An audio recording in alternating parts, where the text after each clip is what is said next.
امام بخاری اور امام مسلم نے حضرت عبداللہ بن عمر کے حوالے سے روایت نقل کی ہے۔ بلا شبہ رسول اللہ صلی اللہ علیہ وسلم کے پاس ایک یہودی مرد ایک یہودی عورت لائی گئی۔ ان دونوں نے زنا کیا تھا۔ رسول اللہ صلی اللہ علیہ وسلم یہود کے ہاں تشریف لے گئے اور دریافت فرمایا، تم تو رات میں زنا کرنے والے کی کیا سزا پاتے ہو؟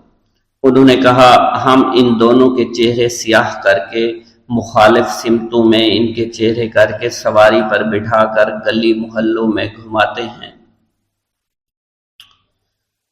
حضرت صلی اللہ علیہ وسلم نے فرمایا، تورات لاؤ اگر تم سچے ہو۔ سو وہ اسے یعنی تورات لائے اور اسے پڑھا، یہاں تک کہ وہ رجم والی آیت کے پاس پہنچے تو نوجوان جو پڑھ رہا تھا اس نے رجم والی آیت پر اپنا ہاتھ رکھ دیا اور اس سے پہلے اور اس سے پیچھے پڑھا۔ رسول اللہ صلی اللہ علیہ وسلم کے ساتھ موجود عبداللہ بن سلام رضی اللہ تعالیٰ عنہ نے حضور صلی اللہ علیہ وسلم سے عرض کیا، اسے حکم دیجئے کہ وہ اپنا ہاتھ اٹھا لے۔ اس نے اسے اٹھایا تو اس کے نیچے رجم والی آیت تھی۔ سو رسول اللہ صلی اللہ علیہ وسلم نے ان دونوں کے بارے میں حکم دیا اور ان دونوں کو رجم کر دیا گیا۔ ان روایات کے حوالے سے 11 باتیں قابل غور ہیں۔ شادی شدہ بدکار لوگ زنا کے سبب اپنے زندہ رہنے کا حق کھو دیتے ہیں۔ شادی شدہ بدکار لوگوں کے لیے رجم کی سزا قرآن کریم میں نازل ہوئی تھی، مگر اس کی تلاوت بعد میں منسوخ ہو گئی۔ البتہ اس کا حکم باقی رہا۔ مذکورہ بالا روایات میں سے 2 حضرت امیر المومنین عمر فاروق رضی اللہ تعالیٰ عنہ کا خطبہ اس حقیقت کو خوب واضح کرتا ہے۔ یہ اس بات کی نص ہے کہ یہ یعنی آیت رجم قرآن کریم کا حصہ تھی جس کی تلاوت کی جاتی تھی اور بعد میں اسے منسوخ کیا گیا، لیکن اس کا حکم یعنی رجم جاری اور ساری رہا۔ عمر رضی اللہ تعالیٰ عنہ نے یہ بات صحابہ کرام رضی اللہ تعالیٰ عنہ کے روبرو یعنی وحی یعنی مدینہ طیبہ میں فرمائی۔ مسلمانوں کے درمیان یہ خطبہ مشہور ہوا، سواروں نے اسے نقل کیا۔ صحابہ کرام اور ان کے دیگر لوگوں نے نہ تو ان کی زندگی میں اور نہ ہی اس کے بعد اس پر کوئی اعتراض کیا۔ اسی طرح یہ تلاوت کے منسوخ ہونے اور حکم کے باقی رہنے کی اس قسم پر مکمل اجماع ہے۔ اس بارے میں بعد کے زمانے کے کم علم لوگوں کا اختلاف قابل التفات بالکل بھی نہیں۔ اس بات کی تائید حضرت ابی بن قعب کے اس قول سے ہوتی ہے جسے امام ابن احبان نے روایت کیا ہے۔ انہوں نے فرمایا، شادی شدہ مرد اور شادی شدہ عورت جب زنا کریں تو یقیناً ان دونوں کو سنگسار کر دو۔ حضرت صلی اللہ علیہ وسلم نے متعدد احادیث میں شادی شدہ بدکاری کرنے والے لوگوں کی سزا رجم فرمائی ہے۔ مذکورہ بالا روایت میں سے نمبر 3 اور نمبر 4 ایسی ہی احادیث ہیں۔ امام بخاری نے حدیث درج ذیل عنوان والے باب میں روایت کی ہے، زنا کرنے والے کے لیے پتھروں کی سزا ہونے کے متعلق باب۔ حضرت صلی اللہ علیہ وسلم نے اسلم قبیلے کے شادی شدہ زنا کرنے والے شخص کو سنگسار کرنے کا حکم دیا جیسا کہ حدیث میں بیان ہے۔ اسی طرح حضرت صلی اللہ علیہ وسلم نے قبیلہ کی ایک عورت اور اپنے خاوند کے ہاں مزدوری کرنے والے شخص کے ساتھ بدکاری کرنے والی عورت کو رجم کرنے کا حکم دیا تھا۔ حضرت صلی اللہ علیہ وسلم کے فرمان، غیر شادی شدہ شخص کے ساتھ بدکاری کرے تو 100 کوڑوں اور شادی شدہ کے ساتھ بدفعلی کرے تو سزا رجم ہے۔ میں بات کو بطور شرط بیان نہیں کیا گیا۔ غیر شادی شدہ زنا کرنے والے کی سزا خواہ وہ غیر شادی شدہ سے برائی کرے یا شادی شدہ سے ہر 2 صورت میں 100 کوڑے ہے۔ اسی طرح شادی شدہ برائی کرنے والے کی سزا ہر 2 صورت میں رجم ہے۔ غیر شادی شدہ کا غیر شادی شدہ کے ساتھ اور شادی شدہ کا شادی شدہ کے ساتھ ذکر غالباً ہونے والے واقعات کے اعتبار سے ہے۔ مذکورہ بالا روایات میں سے حضرت عباد رضی اللہ تعالیٰ عنہ کی روایت کردہ حدیث سے معلوم ہوتا ہے کہ شادی شدہ بدکار لوگوں کے لیے کوڑے اور رجم دونوں سزائیں ہیں۔ اس بارے میں علماء امت کی آرائیں درج ذیل ہیں۔ دونوں سزاؤں کو جمع کیا جائے، یہ رائے حضرت صحابہ میں سے علی ابن ابی کعب، ابن مسعود، ابن عباس، ابو ذر اور دیگر صحابہ کرام کی ہے۔ حضرت ائمہ حسن بصری اسحاق بن راہویہ اور اہل ظاہر کی بھی یہی رائے ہے۔ ایک روایت کے مطابق امام احمد کا بھی یہی موقف ہے۔ امام شافعی کے بعض اصحاب بھی اس کے قائل ہیں۔ شادی شدہ بدکار لوگوں کو صرف رجم کیا جائے، کوڑے نہ لگائے جائیں۔ حضرت صحابہ میں سے ابوبکر، عمر اور بعض دیگر صحابہ اور جمہور علماء امت اسی کے قائل ہیں۔ ان کا استدلال یہ ہے کہ آن حضرت صلی اللہ علیہ وسلم نے ماعز جہیز قبیلہ کی عورت اور اپنے خاوند کے ہاں مزدوری کرنے والے شخص کے ساتھ برائی کا ارتکاب کرنے والی عورت، ان تینوں کو صرف رجم کرنے کا حکم دیا تھا اور ساتھ کوڑے مارنے کا نہیں دیا۔ اگر کوڑے مارنے کی سزا شرعی حیثیت ہوتی تو آن حضور ان میں سے خاموش نہ رہتے۔ اسی رائے کی تائید میں یہ بھی کہا گیا ہے کہ دونوں سزاؤں کو جمع کرنا ابتدا میں تھا، بعد میں یہ منسوخ کر دیا گیا۔ بدکار عورتوں کے ساتھ نکاح کا حرام ہونا یا بدکاروں کے ساتھ نکاح کا حرام ہونا۔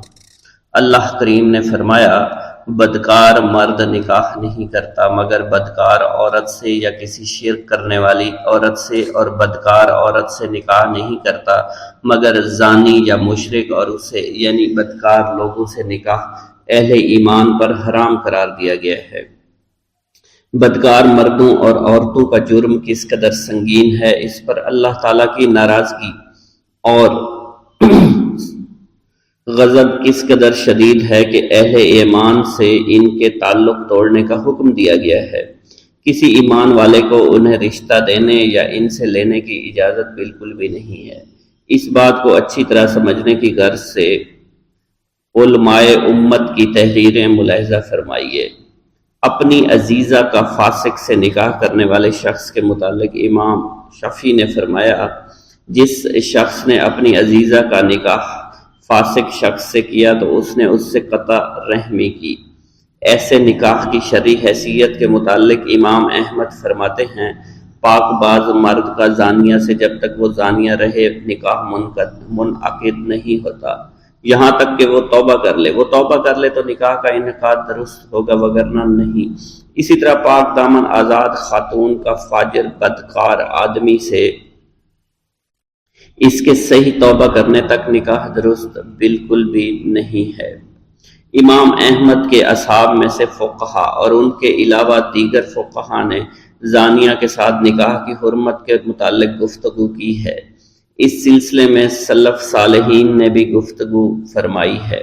بعض فقہا نے اگرچہ اس بارے میں اختلاف کیا ہے، لیکن اسے جائز قرار دینے والوں کے پاس کوئی قابل اعتماد چیز یعنی کوئی دلیل ہی نہیں ہے۔ پاک دامن خاتون اور اس کے گھر والوں کی لا علمی سے فائدہ اٹھاتے ہوئے بدکار شخص کے ان کے ہاں نکاح کے متعلق علامہ ابن خویس فرماتے ہیں، جو شخص بدکاری میں معروف ہو یا نافرمانی کے دیگر کام اعلانیہ کرنے والا ہو اور وہ کسی شریف گھرانے کو اپنے بارے میں مغالطہ دے کر ان کے ہاں نکاح کر لے تو انہیں اس سے نکاح باقی رکھنے اور اس سے جدا ہونے کا اختیار حاصل ہوگا۔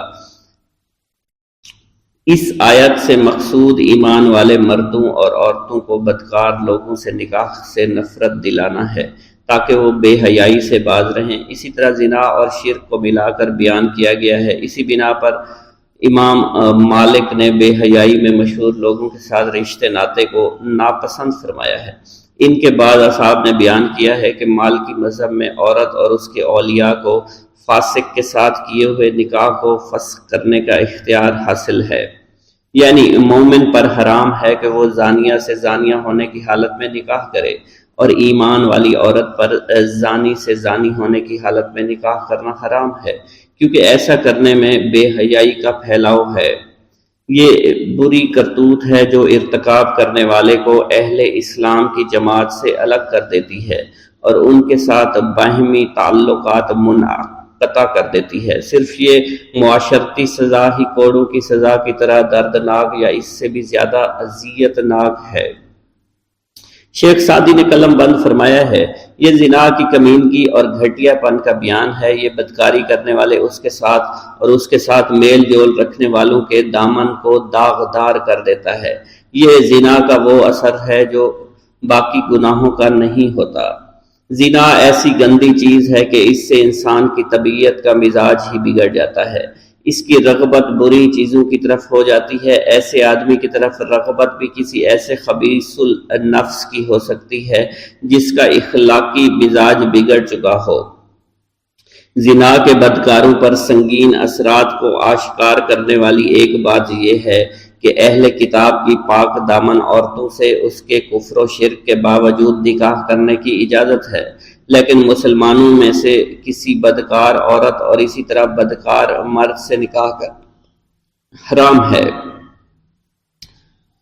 آج تمہارے لیے پاکیزہ چیزیں حلال کر دی گئیں اور اہل کتاب کا کھانا تمہارے لیے حلال ہے، تمہارا کھانا ان کے لیے حلال ہے، اور ایمان والیوں میں سے پاک دامن خواتین اور جنہیں تم سے پہلے کتاب دی گئی ان کی پاک دامن عورتیں، بشرطے کہ تم عقد نکاح کی نیت سے ان کا مہر ادا کر چکے ہو۔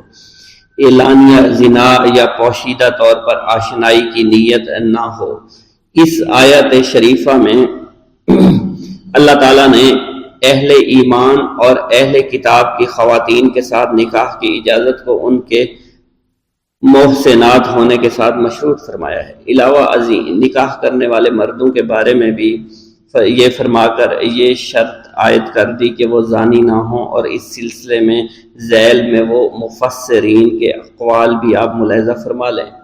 عقد نکاح کی نیت کرنے والے اعلانیہ زنا یا پوشیدہ آشنائی کی نیت نہ ہو، جیسے اللہ تعالیٰ نے عورتوں میں الاحسان یعنی زنا سے پاک دامنی کی شرط لگائی، اسی طرح مردوں میں یہ شرط لگائی کہ مرد بھی پاک دامن پاک باز ہوں۔ اس لیے ارشاد فرمایا غیر مسفہین، اور وہ ایسے بدکار ہوتے ہیں جو برائی سے نہیں رکتے اور اپنے پاس کسی بھی آنے والے سے خود کو دور نہیں رکھتے، دوست خواتین والے کہ وہ صرف انہی کے ساتھ برائی کرتے ہیں۔ خلاصہ گفتگو یہ ہے کہ پاک باز مسلمان مرد کو اہل کتاب کی پاک دامن عورت کے ساتھ نکاح کی تو اجازت ہے، لیکن بدکار عورت سے نکاح کرنے کی اجازت بالکل بھی نہیں ہے، اگرچہ وہ مسلمان ہی میں سے ہو۔ یہ بات بلا شک و شبہ زنا اور اس کے اثرات کی شدید قباحت اور بہت زیادہ برائی کو واضح کرتی ہے۔